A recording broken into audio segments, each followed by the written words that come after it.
To order a Prepaid card from Western Union, start by visiting the Western Union website.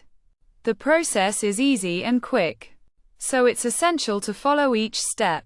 First, go to the Western Union website, where you'll see a screen with an option to order your card.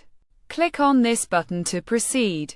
If you haven't already, you'll be asked to sign up for a Western Union account, which requires entering your email address and creating a strong password.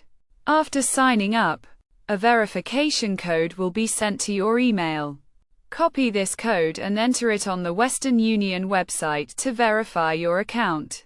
Next, you'll be prompted to enter a phone number, which must be a USA phone number, as this is a requirement for the Prepaid card. Enter your phone number and click the Confirmed button. You'll then receive a verification code on your phone, which you'll need to enter to verify your phone number.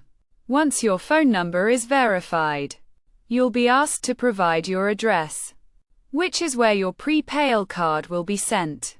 By following these steps, you can easily order a Prepaid card from Western Union.